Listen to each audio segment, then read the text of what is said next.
Alright, so today's video is a little bit off topic for my typical sort of videos. What I want to talk about today is the flow of information for accessibility. And a big shout out to Kevin Geary at Digital Ambition.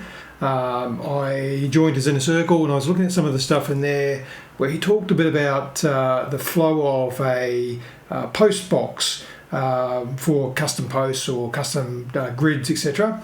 And it just made sense and clicked with me, and it's something I hadn't really considered before, is that when we lay out a page, we typically lay it out for a graphical appeal, and not always taking into consideration how a screen reader is going to go through that flow of information.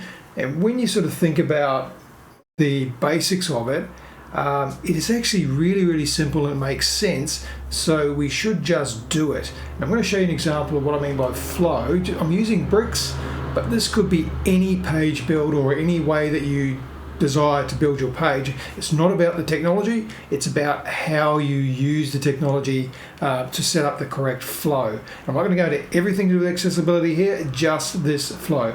And by the way, I'm definitely no expert on accessibility. It is something I sadly have not given enough attention, and I'm starting to do more of that now. So I've got a very simple layout here. I'm just going to create a section, and I'm going to put a div inside that section, and I'll put a second div inside that section. I'm going to turn my container into a grid. I'm going to give it, say, 80 pixel spacing, so nice lots of spacing there. And we're going to set this to 1FR, 1FR, so two grid frames with one fraction each, and this is our columns with our 80 pixel spacing in the middle. Now what I'm going to do is set my mobile landscape for this to be just 1FR, so it just drops down to 1, and we're going to drop the gap on that to say I don't know, 20 pixels. So on a mobile landscape breakpoint, we drop down to a single column with a 20 pixel gap in between them, and on desktop we've got two columns with an 80 pixel gap in between them. Pretty simple so far, right? So a typical example of what we might build for content is we might have a heading there, we might have a subheading, so I'm going to grab another heading, and we might have some text. And let's say we might even have a button there.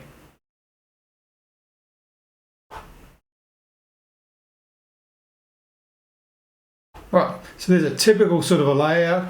Now let's make it look reasonable. So we're going to make that style of flex, single column, and let's put some spacing on there of the row gap. Say let's make that 20 pixels for spacing there.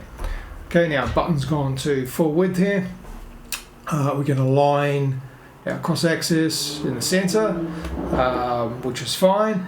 Now, actually I won't do that because this kind of content is better served like that. Let's align the cross axis to the left, so we've got the button on the left hand side there, and because we've got nothing around the side of that, that's okay to leave like that. All right, now I'm going to then get a image and put it into the second column if the drag and drop is going to work properly for me, which it's not. So there we go, got an image there, and we're going to set a image of, I don't know, let's go for these mountains here with the lake or beach or whatever it is. So there's an image there. So typical sort of a layout that we might have. Let's grab some Bob Ross and stick that in there so we've got a bit more to work with. Love Bob Ross's lorem ipsum. It's just nice. It's so much nicer than just looking at lorem ipsum text. Okay. All right. So we've got something here that looks like it might be content. All right. Now the image flow, the data flow. We've got a heading 2, that 3. That should be a 2. Our page heading should be a heading 1. We've got a heading 2, heading 3, a paragraph, and then we've got a button, which will be a link. I'm not going to look at the RS stuff at this moment. It's just the information flow. And then we've got an image on the right hand side, and this image should have an alt attribute. If it doesn't, let's change that. Let's say mountains around beach. Okay, so we've got a alt attribute over here. We might call this hometown beach, and we might have down here we have beautiful and peaceful. Okay, so we've got a heading 2, heading 3, some copy, a button, call to action button to do something, and we've got an image. Very typical. All right, now let's say we're going to have a flow of these, and so I'm going to duplicate this whole section here. And one of the things that we see a lot, I'm just going to do that again, duplicate that, is alternating columns as we go down the page. Now in this case, if we look at that and have a look at that as a live page, it's just flowing down the page. We look at the HTML for it. We've got a heading 2, heading 3, got a div there with some text in it, straight out text. Then we've got a button, and then on the right hand side here we've got a column with an image in it, and it's got an alt attribute. So the ARIA screen reader is going to run through this, and it's going to go, okay, so I've got a hometown beach section, which is in that heading 2. I've got a heading 3, which talks about it being beautiful and peaceful, beach. I'm not going into the wording, just the flow. We've got some copy talking about it, and then we've got an image. So the context of this image is related to this copy, this beautiful and peaceful beach, and it's our hometown beach. So it makes sense to the vision impaired person because of the flow of that information. So the second one is going to be different information, exactly the same flow. So let's say we want to go with that crisscross. So the alternating rows. So I would say when I create the content, I would just create it in this logical order. So as it reads, the first thing they see is the heading 2, next thing the heading 3, paragraph, maybe a link or a button, and then an image. That makes sense. Right, but on this one, I want this one here, the second row, I want that div there to be on this side. Simple, order -1. It's just flipped around the view, but the flow of the actual HTML is exactly the same. So the screen reader is going to read this H2, H3, paragraph, text, and button, and then it's going to read the alt tag for that image. So the screen reader is still in the correct order. So that's what makes sense to me. We then put a breakpoint to one column, and what we don't want is having the visual effect as being an image, another image, and then the copy. So what we do is on the breakpoint, we go back to our, where are we? We're on the wrong thing. I'm going to go to this div that we switched around. I think it was that one. We go to that div, and we can see on our, yes, we can. We can see that on that div, we've got a -1 at that breakpoint. If we go to the mobile landscape and just set that to 1. So now what we've done is we've flipped it back around. So on our desktop, we're seeing these alternating columns. On our mobile landscape breakpoint, it's a single column and it flows correctly. Now, the beauty here is that this order here is what the screen readers are going to see, because that's the order we've created the HTML on. So that's perfect, absolutely perfect. So thanks to, if you see this at all, Kevin Geary, thanks for the idea, love the idea. So simple to do, it makes sense, makes it better for accessibility and much easier to actually control, I'd say, if you keep this as a standard way of working. So the next example I'm going to give, again, came from the same video. I'm going to do another section down the bottom here. I'm going to grab a div and put it in there. And we're going to set the parent container to, again, be a grid. And let's go just a 20 pixel gap, and we'll do repeat made it 3 columns of 1 fraction each. So I've got a grid, 10 pixel gap. There we go. Oh, there you go. So I did have it correctly in the first place. Bricks just wasn't displaying it. Okay, all right. So there's our 3-column grid. I've got a single div in there. I'm just going to duplicate that because I want to work in the center so you can see it. So we'll work on this one in the middle here. And all I'm going to do is put a border on that. I say, let's make it a nice bold border so we can see what we're working with. Nice bold border. Okay, let's grab a heading widget. Stick that there. Get another heading widget. Get a image. Maybe some basic text and maybe a button. All right, so here's the bones of what we need. Now, typically what we'll see in one of these boxes, we might see the image at the top. Then we'll see a heading here, another, maybe a subheading. Actually, no, we generally don't see 2. Let's go and delete that. So we'll see a heading, and then we'll see some copy, and then we'll see a button. So let's look at this div here, and let's give it some spacing.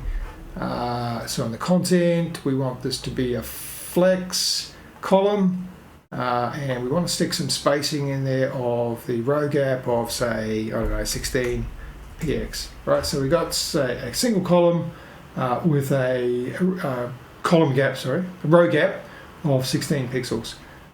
Now, what we're seeing here is we've got no padding around the center, so I'm going to add another div in there. So I want the image to go all the way to the edges, so I'm going to add another div in there, and I'm going to just stick that up under the image. I'm going to put my heading, basic text, and button in there. And my div, just give it a bit of padding, so maybe 10 pixel padding. That's not very much. Make it 16, so it'd be consistent with the spacing. And there it is, simply there. And let's go back to that, make it a flex column. We want a center line, and we want some row gap of 16 pixels. All right, very simple layout. Now let's go to our image, select something. Maybe we'll use these mountains. Okay, so what we have here, we've got a image of some mountains.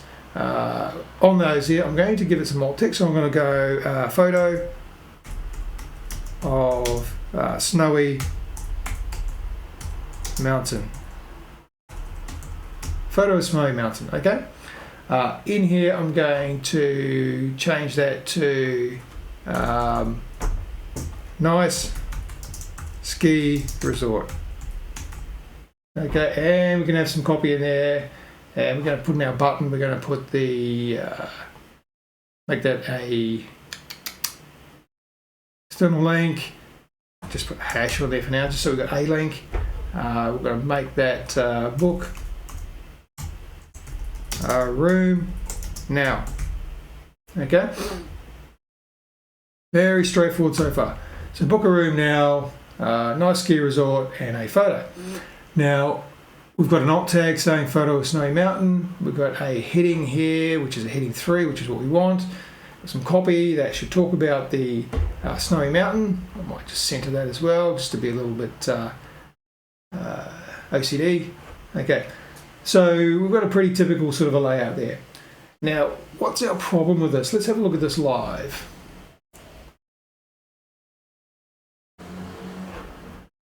So our problem with this is the order of context. So if we look at the order of context in here, we look at the HTML.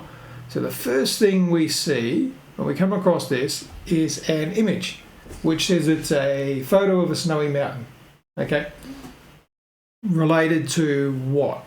There's no context, there's no flow of information to say what this snowy mountain's all about. It's, where is it? What's it for? I don't know. So then we've got the heading after it. We've got a div here, And inside that, we've got a heading 3. So it's going to say photo of a snowy mountain, heading 3 for a nice ski resort, and then we've got some basic text which will have some copy in it, and then we've got a link which says book a room. Now, the context is all wrong. What we really wanted to say is here's a nice ski resort linking to a book now. Okay, here's a photo of that ski resort, here's some copy, or maybe even there's the copy first. So here's some copy talking about the ski resort, here's a photo of it, and here's a button. Okay, so how do we do that while keeping that in the correct order? It's actually quite simple. So what let's put it in the order we actually want it in. So we want to actually put our heading at the top here. If Bricks will let me do it. No. We'll have to do it in here. So if I go into the div and I'll stick that. What am I doing? So we've got the image there. Okay, I'm going to put that just above the image. So we've got the image there. That's okay, put the photo at the bottom. Doesn't really matter because it's got context now. So we've got the image there. We've got some copy talking about the resort, and then we've got a book button. So what we could do here is just simply change that order so that the this whole box here goes to the bottom. So let's say the order of that is 2. Stick it at the bottom. That works well. That works well. Even if we go to our breakpoints, it still works well. Now we've actually got an order that looks like something that we want, but the order this is going to read in is the heading 3, the copy, and then the button, and then the photo. So let's go to that. So the other thing on here is what's going to be the link. What are we going to link from, the button or this nice ski resort? And this was something that was interesting in the comment that Kevin made, is that when this screen reader reads out, here's a link to a nice ski resort to book a room. The heading makes more sense to be the link, but we want the entire box to be clickable. So not the button, which is really interesting. So the button doesn't really need to be the link. So let's have a look at that. So if I go to the ski resort here and I make that a link, I'm just going to make it a hatch for now. And in the ARIA label, I've got a booking,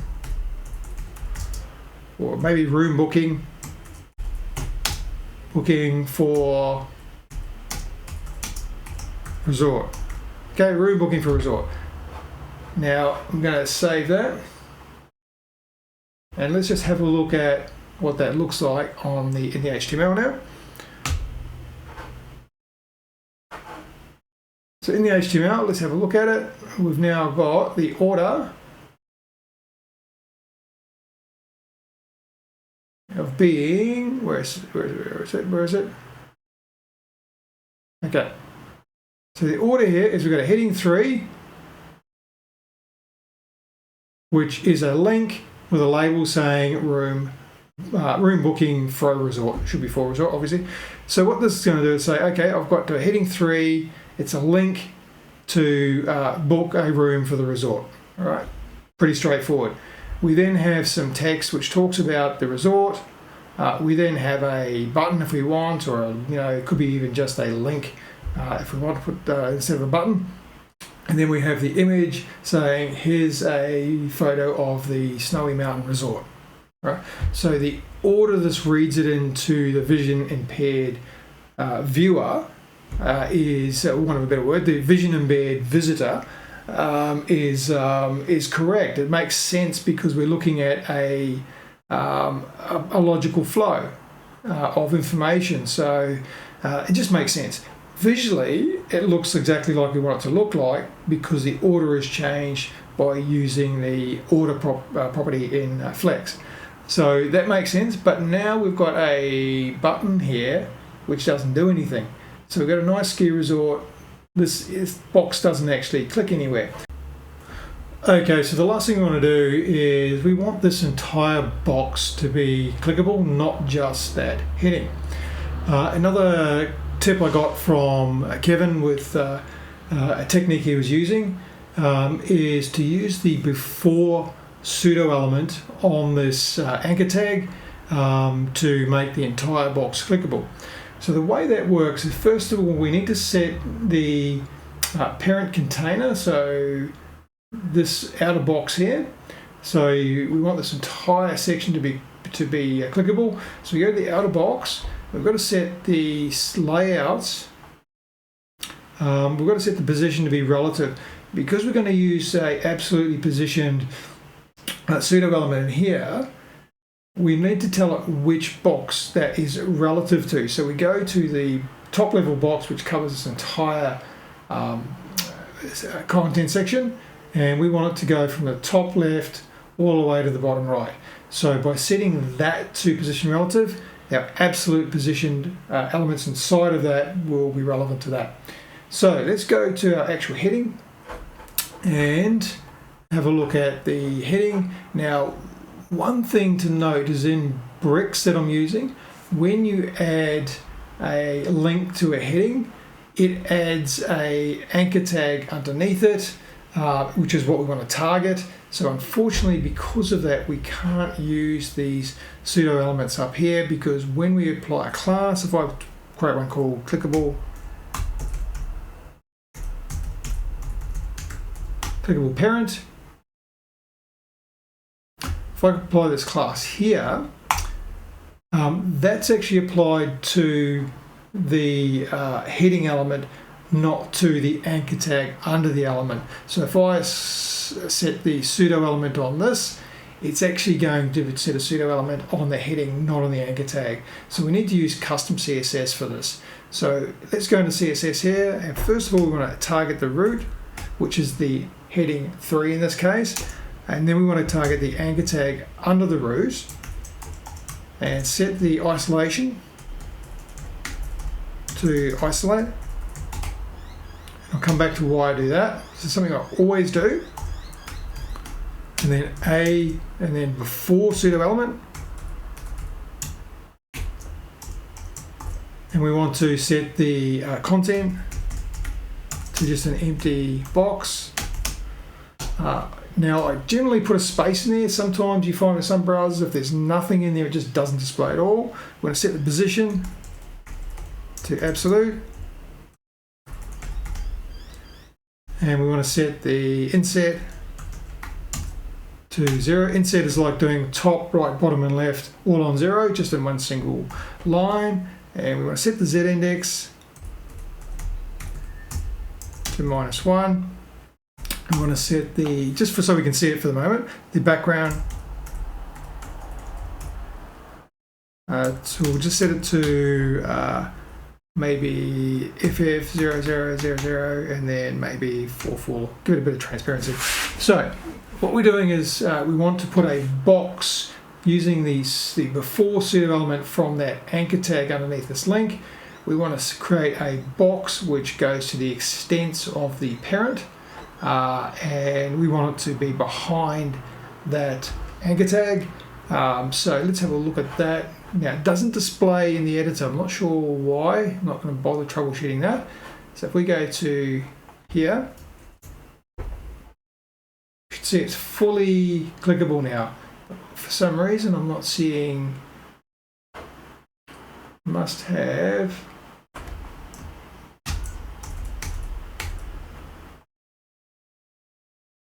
I must have mistyped that. Okay, let's pick a color. And some transparency. So we can see here, that's fine. In fact, we can actually make that. Let's make that darken. That's a good idea. Let's try that. So I'm going to grab that. There, I'm going to set my background to that. Save. All right, here's our beautiful ski resort. Why is it already dark? Sorry, that's no good. Okay, that's an interesting one actually, so I'm just going to leave it at that. And I'm going to do a root A before hover. I should do a hover first.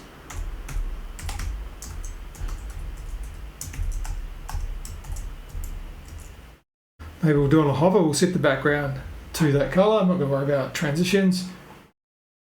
There we go. So we've got a transition on hover on the entire box. So what we have now is a content box where the first thing it reads is this beautiful ski resort. Heading 3 is a beautiful ski resort which links to, so in context here, so it's going to say, okay, I've got a heading 3 which is a beautiful ski resort linking to book a room now. First thing it sees, great context. The next thing it sees is the copy underneath that. Next thing it sees is don't miss out, book now.